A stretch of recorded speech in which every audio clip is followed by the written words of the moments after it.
this is a nope, far end.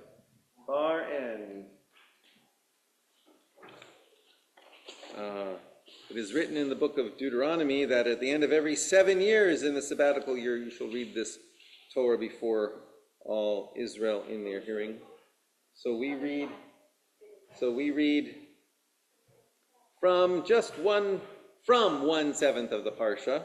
We'll have one aliyah, and the blessing we will use is not the blessing for the Torah service, but the blessing from Masechet Sefarim, Masechet, right here, for reading the Torah in private, from studying from the Torah scroll in private. Masechet Sofrim. So, I normally take this off here. So I'll go this way. Okay.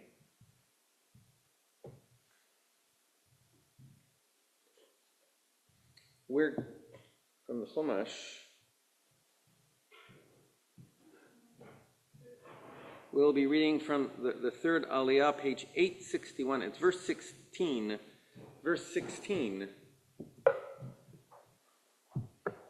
Okay, let's do this. Notice how we didn't find a wimple here. There we go.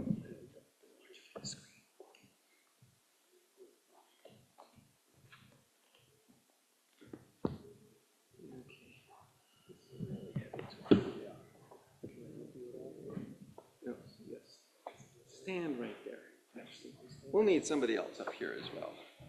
We will definitely need someone else up here as well. You stay there. Someone to stand on that side. Okay, are you gonna? I just need the blessing. Yes, I'll give you the blessing. There, it's gonna be right there. Okay, that's gonna. Do you want to? Yes, you should kiss right there. I will. And is it underneath? I don't think so. I think it's in here. No. There we go. Yep. It might be underneath. I might have put it underneath already. No, it's over here. It's over here. Right here. Yes. There you go. Mm-hmm. You got it. You kissed. Mm-hmm. Baruch atah Adonai Eloheinu melech haolam asher natan lanu Torah min hashamayim kehayei olamim mino marim. Baruch atah Adonai noten haTorah. Amen. Verse 16.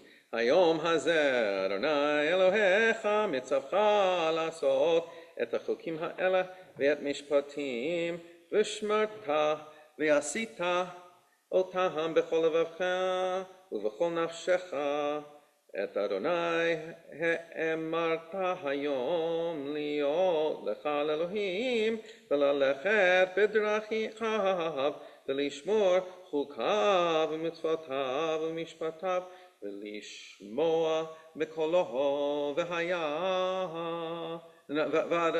ואדוני המיר לך היום להיות לו לעם סגולה כאשר דיבר לך ולשמור כל מצוותיו ולתיתך עליון על כל הגויים אשר עשה לתחילה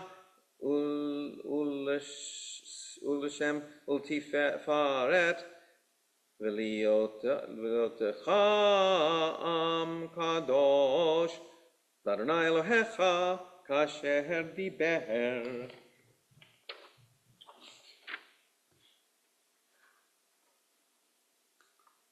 Baruch Adonai, Baruch Adonai Eloheinu melech haolam asher natan lanu Torah emet v'chayei olam notav v'tachenu Baruch atah Adonai noten haTorah.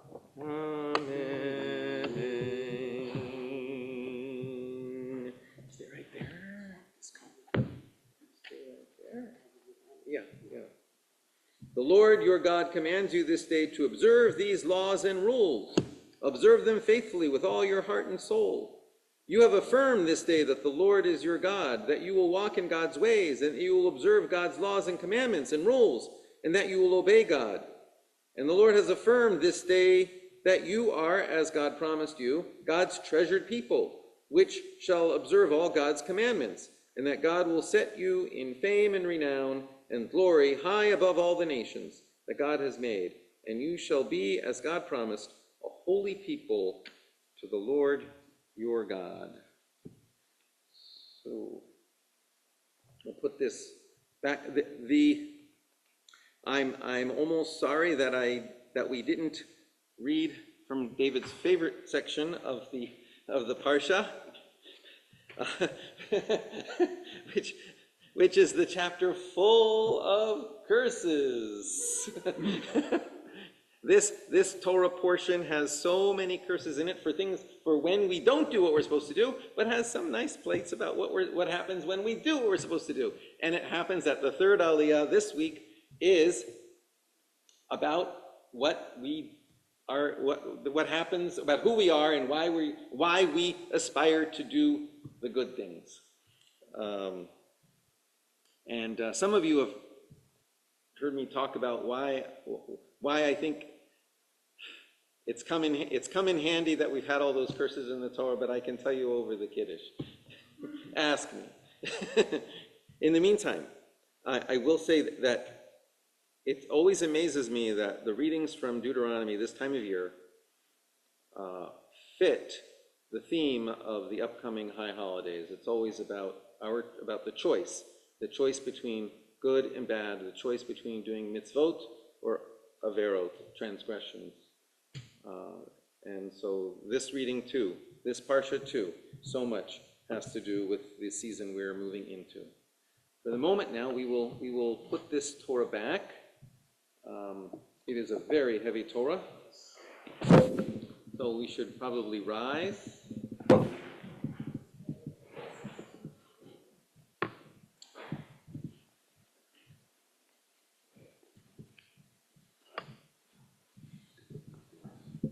I have mentioned to some that since we have 3 usable Torah scrolls, I like now to keep one of them set in Genesis and Exodus, another one set in Leviticus and Numbers, and this one set in Deuteronomy. And it's the heavy one. So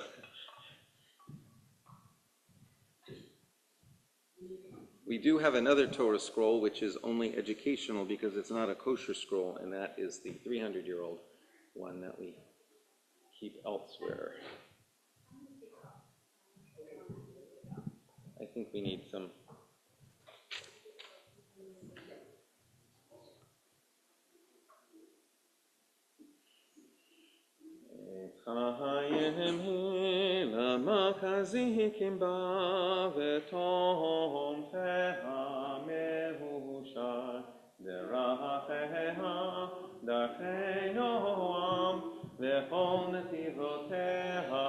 Shalom, Ashivenu Adonai Elecha V'nashuva Chadesh Yameinu Chadesh Yameinu Kekedem.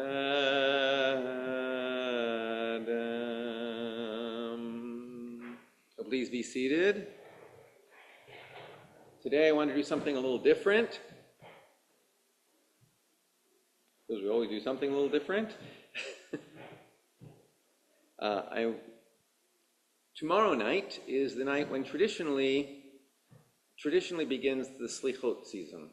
Tomorrow night, traditionally in the evening, or actually late at night, or maybe traditionally really in the morning, but so early in the morning that it's still late at night, the Slichot services begin, leading up to Rosh Hashanah. The Slichot season begins the Saturday before Rosh Hashanah, unless that Saturday is so close then it's put off, it started the next Saturday. And so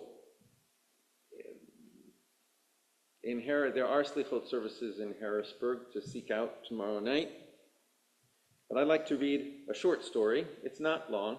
It's a short story having to do with the beginning of, with the Slichot season. Some of you may know this story, but it's a wonderful story, always worth returning to.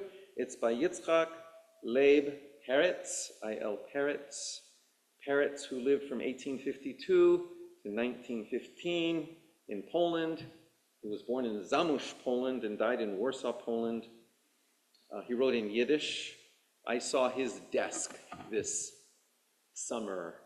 I was at the Yiddish Book Center, and to my surprise, they had his desk and a few other things.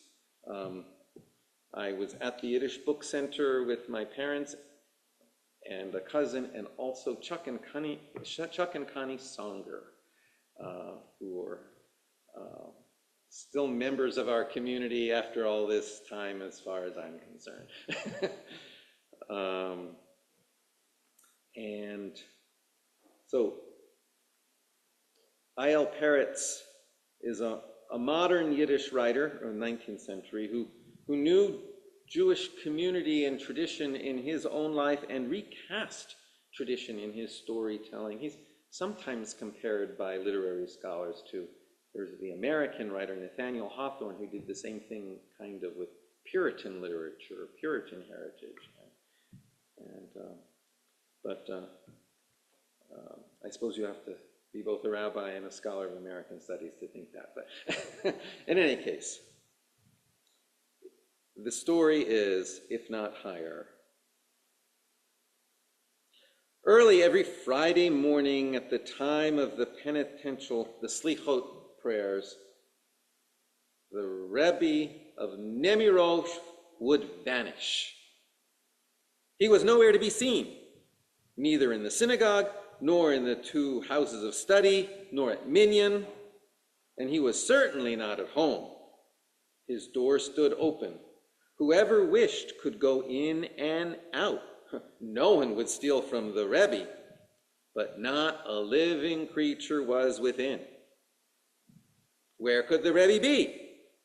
Where should he be? In heaven, no doubt. A Rebbe has plenty of business to take care of just before the Yomei Noraim, the days of awe. Jews, God bless them, need livelihood, peace, health, and good matches. They want to be pious and good, but our sins are so great, and Satan of the 1,000 eyes watches the whole earth from one end to the other. What he sees, he reports. He denounces, informs. Who can help us if not the Rebbe? That's what the people thought. But once a Litvak came, and he laughed. You know the Litvaks. They think little of the holy books, but stuff themselves with Talmud and Halacha, Talmud and law. So this Litvak points to a passage in the Gemara. It sticks in your eyes, where it is written that even Moshe Rabbeinu, even Moses, our teacher, did not go up to heaven during his lifetime, but remained suspended yet 2.5 feet below. So go argue with a Litvak. So where can the Rebbe be? That's not my business, said the Litvak, shrugging. Yet all the while, what can a Litvak do? What a Litvak can do, he is scheming to find out. That same night, right after the evening prayers, the Litvak steals into the Rebbe's room, slides under the Rebbe's bed, and waits. He'll watch all night and discover where the Rebbe vanishes and what he does during the Slichot prayers. Someone else might have gotten drowsy and fallen asleep, but a Litvak is never at a loss. He recites a whole tractate of the Talmud by heart. At dawn, he hears the call to prayers. The Rebbe has already been awake for a long time. The Litvak has heard him groaning for a whole hour. Whoever has heard the Rebbe of Nemirov groan knows how much sorrow for all Israel, how much suffering lies in each groan. A man's heart might break hearing it, but a Litvak is made of iron. He listens and remains where he is. The Rebbe, long life to him, lies on the bed, and the Litvak under the bed. Then the Litvak hears the beds in the house begin to creak. He hears people jumping out of their beds, mumbling a few Jewish words, pouring water on their fingernails, banging doors. Everyone has left. It is again quiet and dark.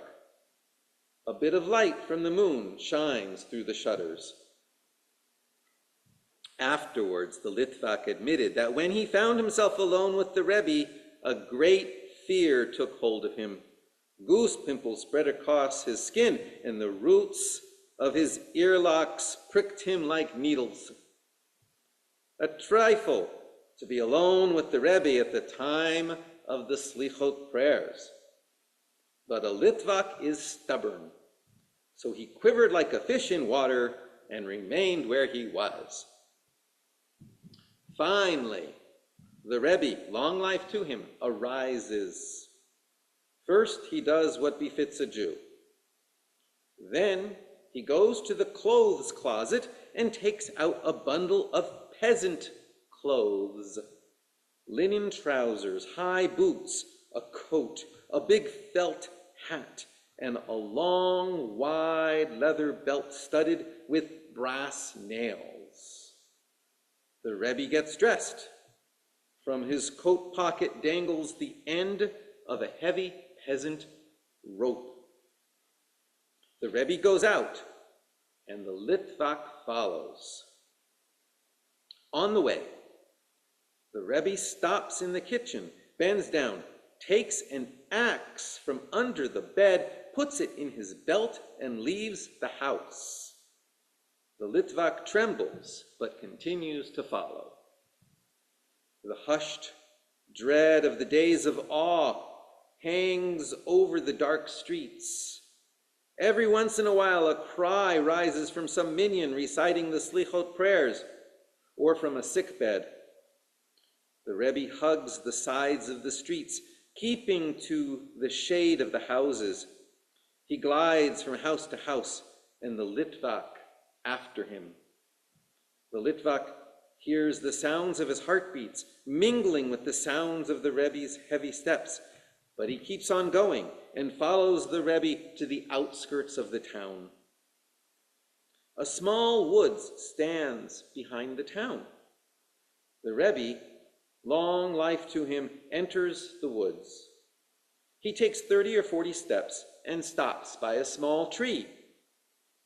The Litvak, overcome with amazement, watches the Rebbe take the axe out of his belt and strike the tree. He hears the tree creak and fall. The Rebbe chops the tree into logs and the logs into sticks. Then he makes a bundle of the wood and ties it with the rope in his pocket. He puts the bundle of wood in his back, shoves the axe back into his belt, and returns to the town. He stops at a back street beside a small broken-down shack and knocks at the window. "Who is there?" asks a frightened voice. The Litvak recognizes it as the voice of a sick Jewish woman. "I," answers the Rebbe in the accent of a peasant. "Who is I?" Again, the Rebbe answers in Russian, "Vassal."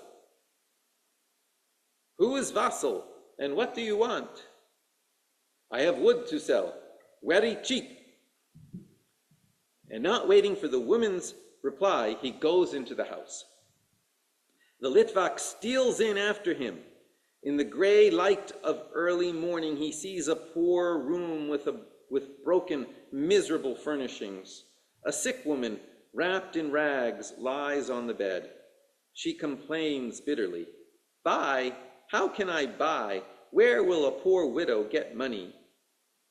I'll lend it to you, answers the supposed vassal. It's only 6 kopecks. And how will I ever pay you back? Asks the poor woman, groaning. Foolish one, says the Rabbi reproachfully. See, you are a poor sick Jew, and I'm ready to trust you with a little wood. I'm sure you'll pay. While you have such a great and mighty God, and you don't trust that God for 6 kopecks? And who will kindle the fire? Asked the widow. Have I the strength to get up? My son is at work. I'll kindle the fire, answers the Rebbe. As the Rebbe put the wood into the oven, he recited in a groan the first portion of the Slichot prayers. As he kindled the fire and the wood burned brightly, he recited a bit more joyously the second portion of the Slichot prayers. And when the fire was set, he recited the third portion, and then he shut the stove. The Litvak, who saw all this, became a disciple of the Rebbe. And ever after, when another disciple tells how the Rebbe of Nemirov ascends to heaven at the time of the Slichot prayers, the Litvak does not laugh. He only adds quietly, if not higher. Shabbat Shalom.